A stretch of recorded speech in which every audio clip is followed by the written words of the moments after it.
Hare Krishna. How to stop over thinking. Selection हो पाएगा कि नहीं, जीवन में सक्सेसफुल हो भी पाएंगे कि नहीं, जीत मिलेगी या पराजित हो जाएंगे, इन सब चीज़ों के बारे में सोच सोच कर हमारा मानसिक संतुलन बिल्कुल बिगड़ जाता है। ऐसी स्थिति में क्या करना चाहिए? क्या भगवत गीता में इसका कोई उपाय है? जी हाँ, भगवत गीता के दूसरे अध्याय के 48वें श्लोक में श्री कृष्ण ने अर्जुन को कहा, योगस्त कुरु कर्मणि संगम त्यक्त्वा धनंजया सिद्धि असिद्धियों समो भूत्वा समत्वम योग उच्यते। यहाँ पर योग शब्द का इस्तेमाल किया है, तो ध्यान से सुनिए इस पूरे श्लोक का मतलब क्या है। कृष्ण कह रहे हैं कि जय और पराजय के आसक्ति का परित्याग करो और संभाव से अपने कर्म को करते जाओ। ऐसे मानसिक स्थिति को ही योग कहते हैं। तो योग का इस्तेमाल श्री कृष्ण ने इस भगवत गीता में दूसरी बार किया है। इससे पहली बार किया था दूसरे अध्याय के 39वें श्लोक में, और इस बार किया है दूसरे अध्याय के 48वें श्लोक में। तो यहाँ पर श्री कृष्ण क्या कह रहे हैं कि आप जय और पराजय इन दोनों के आसक्ति का परित्याग कीजिए। हम आसक्त क्यों होते हैं? क्योंकि हम ये सोचते हैं आई एम द डूअर। जब जब आप ये सोचते हो I am the doer, I am the controller, तब तब आप अटैच हो जाते हो सक्सेस या फेलियर से।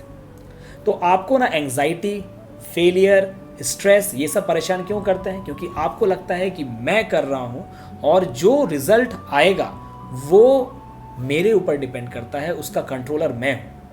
कृष्ण साफ साफ 47वें श्लोक में कह रहे हैं, ठीक इससे पहले कर्मण्येवाधिकारस्ते मा फलेषु कदाचन। आपने कई बार सुना होगा, भगवत गीता का सबसे पॉपुलर श्लोक है, हे पार्थ तुम कर्म किए जाओ, फल की चिंता मत करो।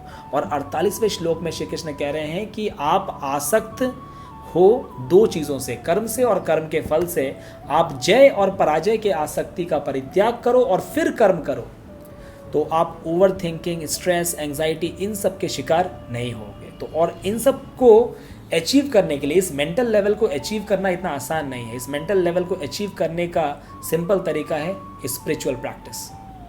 कृष्ण कह रहे हैं योग, ऐसे मानसिक स्थिति को योग कहते हैं। योग का मतलब क्या है कि अपने चंचल इंद्रियों को वश में रखा जाए और मन को परम तत्व में एकाग्र किया जाए। It is only possible by spiritual practice.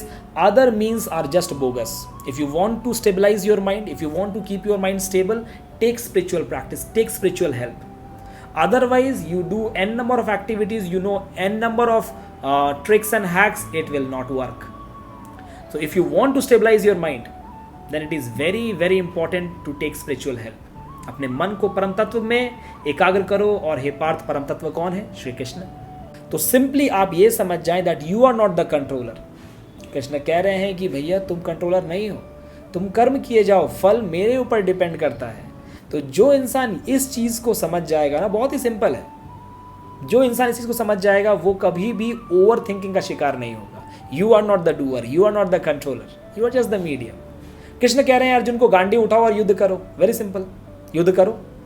अब जीतोगे नहीं जीतोगे, हारोगे नहीं हारोगे, ये सब तुम्हें सोचने का नहीं, तुम्हारा काम नहीं है सोचना। सोचने का काम, डिसाइड करने का काम भाई का है, भाई सोचेगा। ऐसा ये है mental level of Arjun. Arjun ने बोला ठीक है, आपने कहा है युद्ध करने के लिए, तो मैं युद्ध कर रहा हूँ। मैं क्षत्रिय हूँ, मेरा ड्यूटी क्या है? युद्ध करना, दैट्स इट। आप स्टूडेंट हो, आपका काम क्या है? पढ़ाई करना, that's it. No over thinking, no stress, no anxiety.